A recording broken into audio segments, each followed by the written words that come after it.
Bonsoir. Rassurez-vous, ce n'est pas moi l'orateur, mais c'est bien monsieur le doyen l'abbé Lobet.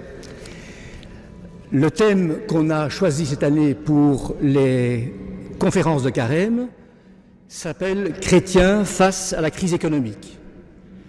C'est un sujet extrêmement vaste et surtout d'une grande complexité. C'est donc très ambitieux de vouloir en 3 soirées régler la question. Ça va? Tout le monde m'entend là, dans le fond? Et donc, ce qu'on cherche à faire très modestement et très simplement, c'est de vous donner des clés de lecture pour décrypter cette période qui fera normalement date dans l'histoire. Des historiens disent que nous sommes maintenant à un tournant historique, tout comme le Moyen-Âge, tout comme la Renaissance. Eh bien, nous vivons en direct, pour la première fois peut-être, de manière très consciente, une toute nouvelle époque. Ce soir, donc, on va commencer avec monsieur le doyen Benoît Lobet, qui nous parlera d'une éthique chrétienne de l'économie. Depuis la première encyclique sociale du pape Léon XIII en 1891, Rerum Novarum, l'Église n'a cessé d'essayer de donner un discours chrétien sur ce qu'elle vit sur le plan économique et sur le plan politique. Et donc, il est assez logique qu'on commence ce cycle avec la doctrine sociale de l'Église, et qui mieux que notre ami Benoît Lobet peut parler de cela. Benoît Lobet, vous le savez, a une grande formation, il est philologue classique, il est philosophe, il est aussi un théologien de l'Université catholique de Paris, plutôt l'Institut catholique de Paris. Et malgré sa vaste charge de doyen principal de l'unité de la région pastorale d'Ath, il trouve encore le moyen de donner cours à l'UCL, à la faculté de théologie. Non seulement il trouve le moyen de donner cours, mais il écrit de nombreux ouvrages depuis 20 ans. Il a écrit pas mal de livres, et d'ailleurs vous pouvez en découvrir un certain nombre dans la chapelle des rhétoriciens, dans l'armoire qui se trouve là, et notamment aussi en vente sur la table. Et si vous n'avez pas le temps de lire les livres de Benoît Lobet, eh bien, je vous conseille d'aller sur son blog, vous tapez Benoît Lobet, et là, vous êtes exposé, vous prenez des risques de toutes sortes de situations, tantôt humoristiques, tantôt une gueulante, comme il peut en pousser, extrêmement intéressante sur l'actualité. Ceci donc pour le menu de ce soir. Alors, la semaine prochaine, mardi à la même heure, ici, nous aurons monsieur Jean-Jacques Viseur, un homme politique de grande expérience, député, ministre sous Dehaene. Il a été président du conseil d'administration de l'université de Louvain et plus récemment, il a été bourgmestre à Charleroi dans des circonstances très difficiles. Et il va attaquer un gros morceau puisqu'il va nous parler de la crise économique, sociale, culturelle et morale de l'Europe. Peut-on en sortir et comment en sortir ? On aura sa vision. Et puis un troisième temps va venir le 19 mars, dans 15 jours, où là nous aurons 2 orateurs pour le même prix, c'est pas cher. Nous aurons 2 conférences plutôt témoins. L'un sera Thierry Noussen, c'est le patron d'une chocolaterie qui s'appelle Belvas et qui est établie à Guilanguien. Il a une vue particulière de l'entreprise. Bien sûr, il cherche à faire du profit. Bien sûr, il cherche à être rentable. C'est son devoir premier. Mais en même temps, il a une vue sociétale de l'entreprise, notamment en matière de développement durable, notamment aussi en matière de responsabilité par rapport aux personnes. On aura donc un premier témoignage. Le deuxième viendra du non-marchand. Nous aurons ici devant vous, nous aurons Bruno Gillin, jeune économiste, mais surtout qui a un parcours dans le non-marchand assez remarquable, notamment dans les cabinets ministériels de la région wallonne, mais aussi depuis 4 ans, il dirige une ASBL bruxelloise qui s'appelle Convivial. Cette ASBL entre en première ligne pour accueillir des immigrés légaux et essayer de les insérer dans le tissu socio-professionnel belge, les langues, les métiers, etc., etc. C'est un parcours extrêmement intéressant et je pense que ça vaudra la peine de l'écouter. Je n'en dirai pas plus. 2 communication de service, Dienstmededelingen. Vous avez la possibilité de participer aux frais de cette soirée et de ces soirées.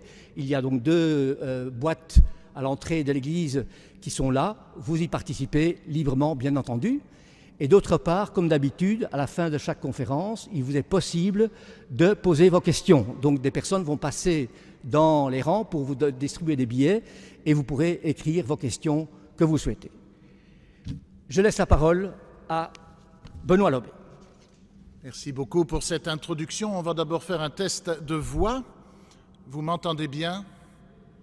Bon, si jamais ça fléchissait, vous me feriez des signaux de détresse et puis je crois que je comprendrai. Merci d'être venus assez nombreux pour ce thème qui en effet est important pour notre vie à tous, notre vie en société. Je voudrais commencer, avant de dire le plan de mon exposé, par une citation. Je ne dis pas de qui, je vous dirai de qui ensuite ou je vous laisse deviner. Je cite donc. L'abaissement du niveau de protection des droits des travailleurs et l'abandon des mécanismes de redistribution des revenus pour donner au pays une plus grande compétitivité internationale gênent la consolidation d'un développement à long terme. On doit alors évaluer attentivement les conséquences sur les personnes des tendances actuelles vers une économie du court, voire du très court terme. Cela demande une réflexion nouvelle et approfondie sur le sens de l'économie et de ses fins, ainsi qu'une révision profonde et clairvoyante du modèle de développement pour en corriger les dysfonctionnements et les déséquilibres. C'est ce qu'exige en outre l'état de santé écologique de la planète et surtout ce qu'appelle la crise culturelle et morale de l'homme, dont les symptômes sont depuis longtemps évidents partout dans le monde. Fin de citation. Avez-vous reconnu l'auteur? Question à quelques euros, je vous le dis, c'est le pape Benoît XVI, on va dire l'ex-pape, puisqu'il doit être l'un des seuls de l'histoire à pouvoir porter ce titre d'ex-pape, toujours en vie. C'est dans l'encyclique que je signalerai tout à l'heure, Caritas in Veritate, l'amour dans la vérité, qui est une encyclique entièrement consacrée en 2009 aux questions qui nous préoccupent ce soir. Paroles fortes de cet homme, mais qui sont, comme Marc l'a dit, dans la continuité d'un enseignement de l'Église constant depuis ses origines. L'exposé que je vous propose aura donc 3 parties.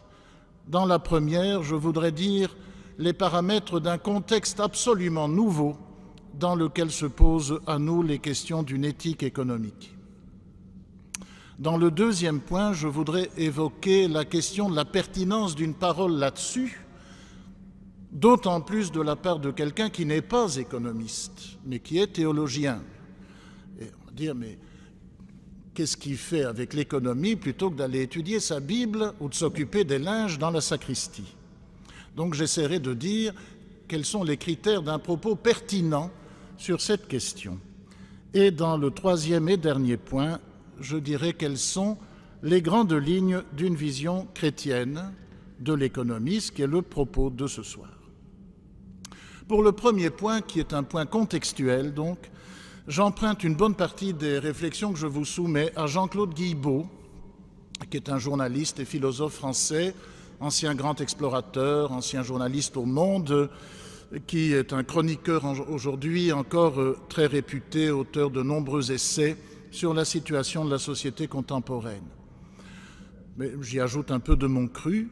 Jean-Claude Guilbeault fait souvent observer que nous vivons, il n'est pas le seul, un changement, une mutation extrêmement profonde, Marc l'a signalé aussi, de notre société, Un autre philosophe français, Michel Serres, estime pour sa part que ces mutations sont telles que ça ne pourrait faire comparer notre époque à l'époque de l'invention, en tout cas de l'imprimerie, et peut-être même, dit-il, de l'invention de l'écriture. D'abord, nous vivons un décentrement du monde après la guerre froide et le partage du monde en deux superpuissances qui structuraient la planète globalement depuis la Révolution d'octobre en 1917. Nous voyons émerger de nouvelles puissances politiques, bien sûr, mais aussi économiques. Des puissances, il y a eu le Japon très tôt après la guerre, évidemment, mais aujourd'hui la Chine, l'Inde et dans l'Amérique du Sud, par exemple, le Brésil. Si bien que l'Europe, qui avait eu pour habitude, avec les États-Unis, après la guerre surtout, d'être un peu maîtresse du monde et depuis le XVIIe siècle de dicter sa loi économique, mais aussi culturelle, aussi religieuse, l'Europe devient un pôle, et un pôle qui n'est plus du tout central parmi d'autres.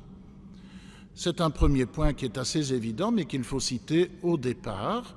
Cela n'est pas dramatique, mais c'est possiblement conflictuel. On a pu évoquer, il y a une dizaine d'années, un possible conflit des civilisations qui pourrait voir le jour si on n'arrivait pas à se mettre d'accord, et à se mettre d'accord dans le monde, notamment à travers les échanges économiques régulés et des échanges économiques davantage marqués par un souci éthique. Le deuxième point, je vais aller assez vite dans ce premier exposé, le deuxième point est celui, qui est une banalité à rappeler, de la mondialisation économique du monde, la mondialisation économique. Autrefois, le cheval économique était un peu domestiqué par chaque nation, qui en avait la maîtrise, qui en tenait les brides. Ce cheval est un peu retourné à l'état sauvage en passant allègrement les frontières, et même les frontières des États, qui essaient de se mettre d'accord entre eux pour faire une union économique au moins, par exemple l'Union européenne, capable de résister à la concurrence. Nous savons bien que les drames sociaux qui sont en train de se vivre chez nous, donc par exemple ArcelorMittal, par exemple à Gosselies, sont des drames qui sont dus, en tout cas ils sont revendiqués comme tels par le patronat, comme des drames de la délocalisation inévitable. C'est-à-dire que la concurrence étant moins chère ailleurs, on va ailleurs. Le coût salarial étant ce qu'il est chez nous, on va ailleurs pour payer des salaires moins chers, etc. Ce retour du cheval économique à l'état sauvage, si j'ose ainsi dire, produit aussi bien de la création de richesses, ça c'est évident, la mondialisation économique n'a pas que deux mauvais côtés, mais elle produit aussi de la pauvreté et de l'appauvrissement, en particulier dans nos vieilles régions européennes. Et on a l'impression donc de voir des gouvernements fédéraux, régionaux, etc., mal à l'aise en tout cas, et puis relativement limités dans leurs possibilités d'action. Il faudrait dire aussi quelque chose sur le mépris quelquefois affiché du non rentable par les tenants de cette mondialisation économique. Un non rentable, par exemple l'éducation, l'enseignement, etc., et tous les investissements que cela suppose, un non rentable qui est néanmoins nécessaire, paradoxalement, à la vie économique, ne serait-ce que par le biais de la formation. Le troisième point, je vais donc assez vite, est celui d'un changement très important dans les paramètres biologiques qui avaient pour habitude de définir l'être humain. Un être humain, c'est quelqu'un qui naissait d'un papa et d'une maman d'une façon assez classique, enfin, et non pas autrement. Et puis c'est quelqu'un qui faisait des études, mettons jusqu'à une bonne vingtaine d'années, c'est quelqu'un qui ensuite avait du travail et peut-être en changeait une fois ou l'autre, c'est quelqu'un qui lui-même se mariait et recommençait le cycle, c'est quelqu'un qui à 60 ou 65 ans prenait sa retraite et qui à 75 ans rendait sa belle âme à Dieu, maximum 75 ans. Parce qu'après tout de même on devenait très très vieux. Tout ça a changé beaucoup. Les progrès de la médecine, les progrès de la recherche en pharmacie, en pharmacologie, en biochimie, ont fait que les paramètres définissant l'être humain sont devenus des paramètres qui lui assurent par exemple une très grande longévité dans nos pays. Ça fait par exemple que ceux qui doivent supporter le poids des retraites aujourd'hui sont de moins en moins nombreux, alors que l'ensemble des personnes qui vivent de plus en plus longtemps, parce qu'on soigne mieux les maladies chez nous, est de plus en plus important. C'est bien qu'il y a là un renversement, un décalage, qui est une problématique économique très forte à gérer dans nos pays. C'est aussi un révélateur quelquefois des disparités qui existent au niveau mondial, par exemple dans les soins de santé. Par exemple, chez nous, il est tout à fait possible, non pas de guérir, vous le savez, mais de traiter les patients victimes du sida et de faire en sorte que les maladies opportunistes n'arrivent pas trop vite. Cela coûte assez cher à la société, mais ça permet une qualité de vie importante à ces patients et ça leur permet d'avoir une vie à peu près normale, ce qui est tout à fait magnifique. Mais ces traitements sont tout à fait inaccessibles pour la très grande majorité des patients du sida qui se trouvent dans l'hémisphère sud de la planète, dans les pays d'Afrique subsaharienne par exemple, où l'endémie est vraiment très importante, ou bien en Asie, ou bien en Amérique du Sud. Et là, il n'y a pas de moyens, semble-t-il, à redistribuer à ces personnes, si bien qu'on soigne des patients du sida avec de l'aspirine, enfin pratiquement. Donc c'est aussi quelquefois des révélateurs des disparités mondiales qu'il y a du point de vue économique. Cela pose aussi des problèmes éventuellement d'eugénisme à notre société, notre civilisation. Nous sommes des pays suffisamment riches pour pouvoir déterminer, par exemple, si un couple en avait envie et surtout en avait les moyens, si on a envie d'un enfant qui a des cheveux blonds, des yeux bleus et l'intelligence supposée du père dont on a le sperme, ça pourrait se faire, mais ça coûte très cher, alors qu'on a des populations au sud, à 3 ou 4 000 kilomètres plus au sud, qui essaient simplement de survivre. On a cette disparité entre la possibilité d'une sélection qui risque de temps en temps d'aller vers un certain eugénisme, comme on dit, c'est-à-dire choisir celui qui semble dans la tête et l'imaginaire des gens le meilleur, le moins malade physiquement, celui qui a le moins de tard, qu'on peut réparer le plus vite par des processus médicaux toujours plus importants, mais aussi plus coûteux, et puis des disparités dans le fonctionnement, hélas, de la distribution des richesses vis-à-vis de l'hémisphère sud. Un autre point qui ne vous a certainement pas échappé, et tous ces points évidemment se cumulent et jouent les uns avec les autres, c'est la révolution informatique qu'on appelle quelquefois l'émergence d'un 6e continent, c'est-à-dire d'un continent qui n'a pas de terre, qui n'a pas de sable, qui est un continent virtuel.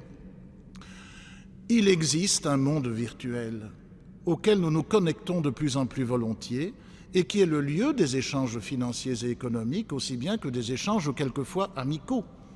Il y a, semble-t-il, plus d'1 milliard d'êtres humains connectés à Facebook. Or, cette connexion à Facebook, c'est peut-être de l'amitié, mais on ne sait pas si c'est de la véritable amitié. En tout cas, ce sont des réseaux efficaces. Ce sont des réseaux dans lesquels les pouvoirs publics ont peu de contrôle, contrairement à ce qui peut se passer dans les continents réels. Dans les continents réels, il y a des gens qui ont le pouvoir et qui l'exercent pour contrôler les échanges. Dans le continent virtuel, le contrôle politique s'avère de plus en plus compliqué, ce qui a par exemple, semble-t-il, permis les printemps arabes d'il y a quelques mois dans les pays du sud ou de l'est de la Méditerranée. Et on voit bien là que ça a échappé au monde politique. Maintenant, ce que ça va devenir reste encore difficile à prédire. Évidemment, on n'en sait pas grand-chose, hélas. Ce continent virtuel, vous en faites partie. Je ne suis pas curieux et je ne vais pas vous le demander, donc, mais j'ai l'impression qu'une bonne partie parmi vous de personnes ce soir déjà sont en train de faire leur règlement bancaire via un PC banking, par exemple. C'est-à-dire que l'on confie son argent et la gestion de son argent à un continent qui est virtuel, mais qui fonctionne très bien. On ne va plus nécessairement voir des personnes réelles qui sont des banquiers, des postiers, des personnes en chair et en os. Ça marche très bien par l'informatique. Cela conduit quelquefois à une surfinanciarisation de l'économie et, par exemple, à une fluctuation accrue des marchés financiers qui dictent leurs lois par le biais de cette rapidité d'internautes à des économies locales. Et le 5e point est évidemment le paramètre écologique qui est très important depuis très longtemps. dans nos pays en tout cas. Déjà le philosophe Ellul, Jacques Ellul, dans un livre de 1954 qui était intitulé « La technologie ou l'enjeu du siècle », parlait de ce paramètre comme nécessaire à toute réflexion économique. Puis il y a eu Carson, il y a eu Bernard Charbonneau, le Jardin de Babylone en 1969. Ce ne sont pas des réflexions nouvelles, mais ce sont des réflexions qu'on ne peut plus ne pas intégrer à une pensée de l'économie et d'une éthique de l'économie, la question du développement durable, de l'énergie renouvelable, la question de l'eau qui est devenue une question tellement importante. Quand on pense que nous gaspillons énormément l'eau, alors que là aussi, je ferai souvent le parallèle, mais les populations vivant à quelques milliers simplement de kilomètres plus au sud ont de moins en moins d'accès à l'eau potable. Et puis qu'il y a toujours la crainte de l'épuisement de ces ressources naturelles. Il y a en outre les questions liées à la pollution. Enfin, je ne vais pas ici faire un développement sur l'écologie. Vous savez normalement cela aussi bien ou mieux que moi. Sur ces 5 paramètres, nous pouvons dire que le monde vit et flotte et a considérablement changé depuis 50 ou 60 ou 70 ans. Que nous ne sommes plus du tout dans une Europe protégée, voire protectrice, où l'émergence de l'Union européenne, par exemple, semblait un plus économique encore, qui permettait de résister à l'économie mondiale, etc. Tout ça semble devenu extrêmement fragile, extrêmement fluctuant. Et c'est dans cette fluctuation qu'il convient de risquer, quand on est chrétien ou quand on ne l'est pas d'ailleurs, une parole éthique, une parole de régulation morale à propos des échanges économiques. Quels sont les critères, c'est le deuxième point, donc, de pertinence d'une parole chrétienne et quelles sont ses éventuelles étapes historiques? La pertinence, je dirais ceci. Parler d'éthique en économie suppose de refuser 2 attitudes contraires, mais je crois complices. Une attitude qui est plutôt une attitude de droite, si on parlait politiquement, qui consisterait à dire que la vie économique est une fois pour toutes réglée par des lois qui la déterminent et auxquelles vous ne pouvez rien changer. C'est souvent la logique du grand patronat, c'est-à-dire que vous avez par exemple l'offre et la demande, qui est une loi impérative en économie, et on vous dira, si l'offre est meilleure ailleurs, on va délocaliser par exemple.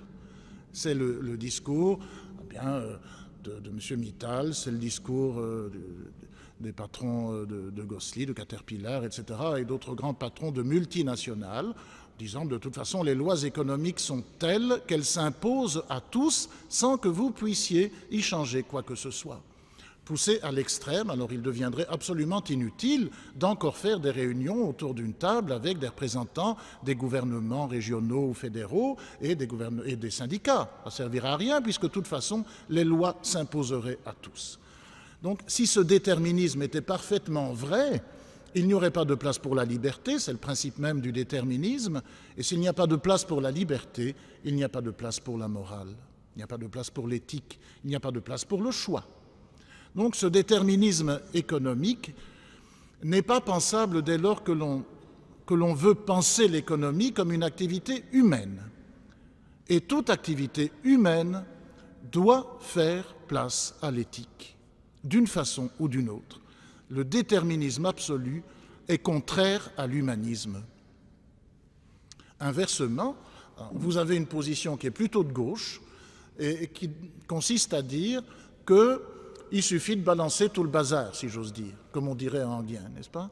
Foutez-moi tout ça à la porte, tous ces politiques sont des incapables, tous ces économistes sont des profiteurs, tous ces grands patrons sont des salauds, pendez-moi le dernier patron avec les tripes du dernier curé, et alors la vie ira beaucoup mieux et on sera beaucoup plus confortable, etc.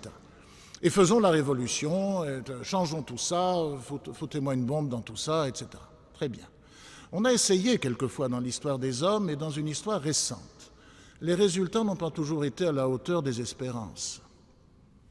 Bon, je prends comme exemple la Révolution française elle-même, qui a apporté d'excellentes choses, mais la France a mis des années aussi à s'en remettre et à se reconstruire. C'était partiellement l'œuvre de Napoléon qui a fait ce qu'il a pu, non sans une grande ambition d'ailleurs.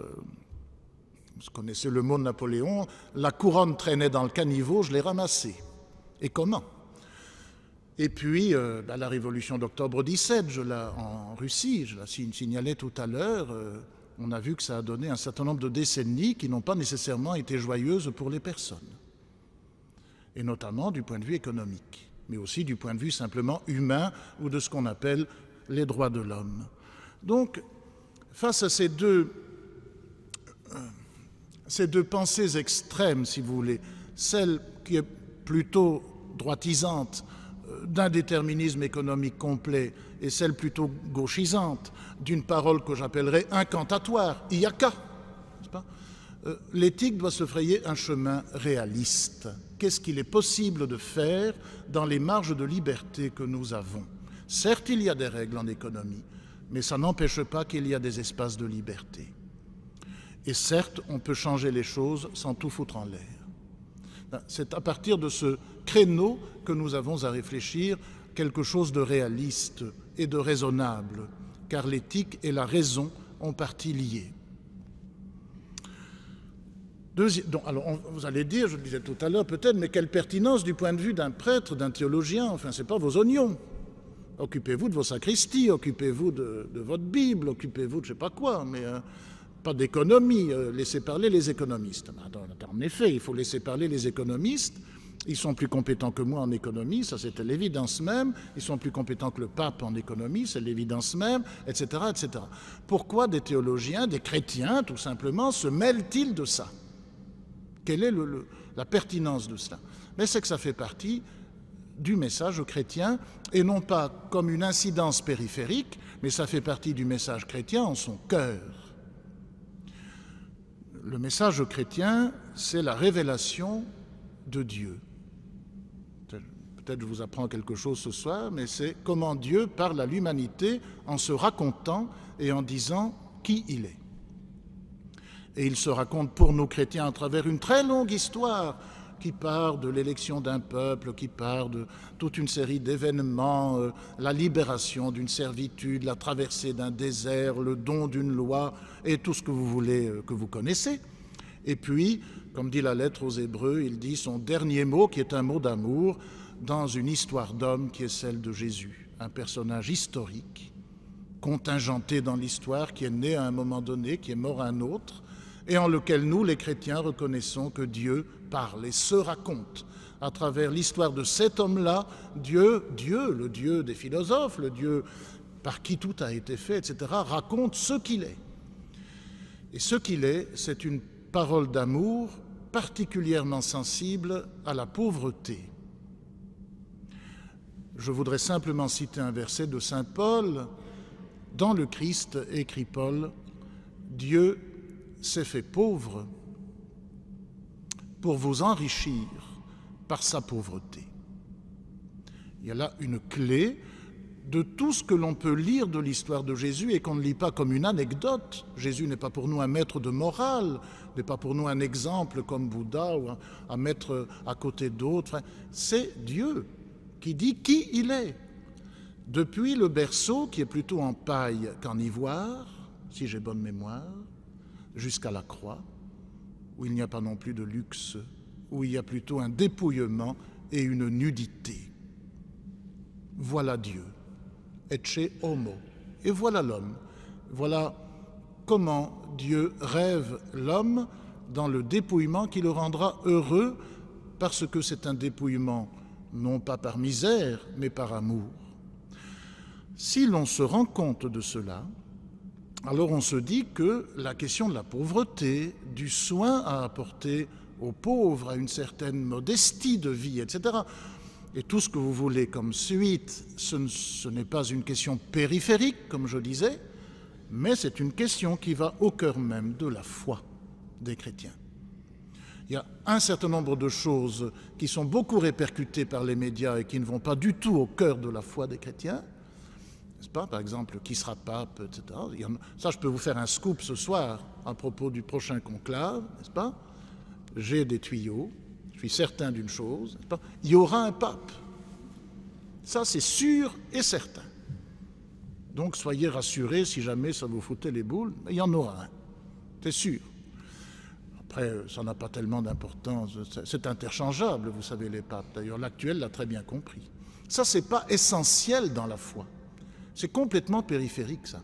Mais la question de la pauvreté, la question de la façon dont on s'occupe des plus modestes, des laissés pour compte, des marginaux, etc., si je prends au sérieux que Dieu lui-même raconte ce qu'il est et ce qu'il veut, ce dont il rêve pour l'humanité quand Jésus vit, agit dans le monde, alors c'est une question centrale.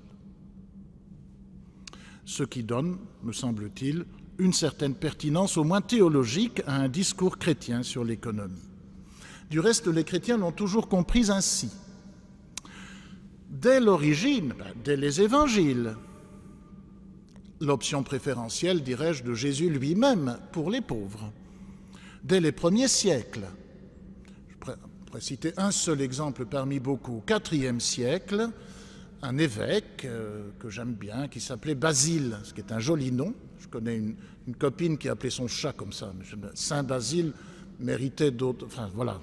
Saint Basile, qu'on appelle le Grand, qui était évêque de Césarée, en Cappadoce, c'est-à-dire à peu près en actuelle Turquie, est un personnage, avait, à côté de son évêché, établi ce qu'on appelait la basiliade, c'est-à-dire un ensemble qui était fait d'hébergement pour les pauvres. C'était l'hébergement Saint-Nicolas avant la lettre. Il y avait aussi de quoi nourrir les gens qui ne pouvaient pas. Il y avait des écoles. Et il avait un discours, des homélies extrêmement rudes, pas contre les riches, mais contre les riches qui ne voyaient pas les pauvres. La question n'est pas d'être riche ou pauvre, n'est-ce pas? Ça, c'est un peu du hasard. La question, c'est de savoir si on se préoccupe de ceux qui sont dans la mouise. Et dans certaines homélies contre des riches, pas contre les riches, contre des riches, il a des formules extrêmement percutantes du genre « Toi qui possèdes en surplus ce que le pauvre à ta porte n'a pas, tu le lui as volé. » Voilà. Ça, c'est l'Évangile redit au IVe siècle par Basile le Grand, Basile de Césarée. C'est assez rude. Et puis, comme on l'a signalé tout à l'heure dans l'introduction, à partir du XIXe siècle, surtout, le discours éthique de l'Église en matière sociale et économique s'est fait beaucoup plus structuré et structurant. À partir de Léon XIII en 1891, nous avons la prise de conscience par l'Église catholique et ce qu'on appelle le magistère de l'Église catholique, les instances d'enseignement, les évêques, et en particulier l'évêque de Rome, le successeur de Pierre. Nous avons l'idée qu'il faut absolument dire une parole évangélique ou rappeler une parole évangélique à propos de la révolution industrielle qui engendre de nouvelles pauvretés à la fin du XIXe siècle. On ne l'a pas fait, on l'a fait avec retard, disons. On ne l'a pas fait jusque-là parce que le magistère de l'Église avait été jusqu'alors plus préoccupé par des questionnements politiques. L'Église a souvent été conduite à s'interroger sur des fonctionnements politiques parce qu'elle-même y était mêlée. Ce n'est pas toujours glorieux d'ailleurs, mais c'est comme ça. Et les questionnements politiques, c'était en 1870 l'unification de l'Italie avec Garibaldi, qui vous connaissez. Il y a une statue à Rome qui me fait rire, qui est, sur une des collines de Rome, il y a une statue de Garibaldi à cheval qui pointe son doigt, un doigt vengeur, sur le Vatican. Et il y a une légende qui dit « Il clericalismo ecco il nemico ». Le cléricalisme, voilà l'ennemi. C'était la pensée des garibaldiens et des patriotes. Alors évidemment, le pape n'était pas très content de ça. Il avait été très humilié déjà par Napoléon et la Révolution française, qui avait eu des répercussions dans les idéologies italiennes, patriotes, ça ne lui plaisait pas.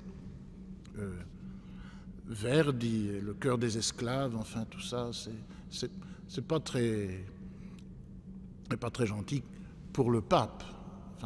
En particulier le pape Pie IX, dans la deuxième moitié du XIXe siècle, qui avait été très heurté de devoir renoncer à la possession de ses États pontificaux et qui n'avait gardé que les actuels États. Ça a été officialisé ensuite par les accords du Latran seulement au XXe siècle, en 1929, qui s'étaient considérés comme prisonniers du Vatican, etc., etc. Et donc, les papes ont été jusque-là plus préoccupés par des questions politiques. À partir de Léon XIII, à la fin du XIXe siècle, donc 1891, il y a une vraie prise de conscience qu'au fond, le plus urgent, et enfin heureusement, le plus important, c'est de prendre en compte les nouvelles pauvretés qui viennent de la révolution industrielle. Et donc, c'est la publication de l'encyclique Rerum Novarum, première d'une longue série, dans laquelle l'encyclique, Léon XIII, va dire approuver la création des syndicats, approuver les revendications ouvrières pour des salaires justes, approuver la modération dans les horaires de travail, approuver le fait qu'on essaie d'éviter de mettre des enfants au travail, et ainsi de suite. C'est évidemment une encyclique qui ne sera pas très bien vue par les patrons chrétiens. Et on va considérer que Léon XIII est un pape de gauche. C'est une catégorie qui est intéressante, mais qui a existé donc. Et on va critiquer beaucoup Léon XIII quand on est dans le patronat. Et puis, des catholiques plus à gauche vont au contraire applaudir. Tous les 10 ans, fidèlement, les papes vont donc publier une encyclique ou une lettre importante pour rappeler l'anniversaire de Rerum Novarum et rappeler à l'attention de tous les fidèles chrétiens l'importance centrale de la question socio-économique. Parmi ces textes, il y a, je vais y revenir, ceux de Jean-Paul II et ceux de Benoît XVI. Mais il y a aussi les textes du Concile Vatican II, dont je vais citer un passage tout à l'heure. Le Concile Vatican II, qui s'est ouvert en 1962, qui s'est refermé en 1965, a pris en considération, notamment dans une de ses constitution pastorale, qui s'appelle Gaudium et Spes, l'Église dans le monde de ce temps, les préoccupations du moment et la préoccupation socio-économique, et l'a porté haut et fort. Et les papes suivants ont relayé cela. Donc Jean-Paul II en particulier, qui venait, vous le savez, vous vous en souvenez, d'un pays communiste et qui était encore cadenassé par le communisme à l'époque où il a été élu pape, en 1978, Jean-Paul II écrira sa première encyclique sociale en 1981, 90 ans après Rerum Novarum, donc une encyclique qui s'appelle Laborem Exercens. Les encycliques sont écrites en latin, mais vous savez, elles sont traduites dans d'autres langues, et elles sont citées par les 2 ou 3 premiers mots qui les commencent. Laborem Exercens, c'est une encyclique sur le travail, donc en exerçant le travail humain. Je reviendrai à des thèmes de cette encyclique dans mon 3e point, parce que c'est une encyclique extrêmement importante.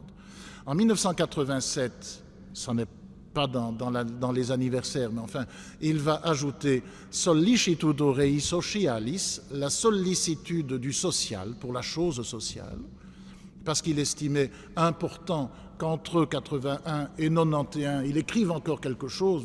Jean-Paul II était un homme assez passionné, il trouvait qu'il y avait urgence. Et en 1991, Centesimus annus, la 100e année, puisque c'est le centenaire de Rerum Novarum. Centesimus annus est une encyclique intéressante aussi en ceci que 2 ans avant, le mur de Berlin est tombé. Et donc, les observateurs qui connaissaient un peu ces questions de éthique sociale de l'Église, etc., disaient « Oh, ben, le communisme étant tombé avec le mur de Berlin, le pape, d'autant que c'est pas quelqu'un qui par naissance doit être très, très favorable aux idées communistes, le pape va très probablement dire qu'il n'y a que le capitalisme libéral qui soit la voie de salut. » Pas du tout. Étrangement, dans le Centesimus annus, il y a des mises en garde très vigoureuses contre le boulevard désormais ouvert au capitalisme libéral si l'on ne le maîtrise pas.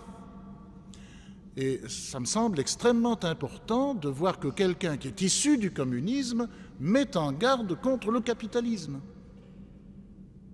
et contre ce qu'il voit déjà apparaître à son époque, le néo-capitalisme ou le néolibéralisme, qui est un capitalisme de l'argent et de la finance.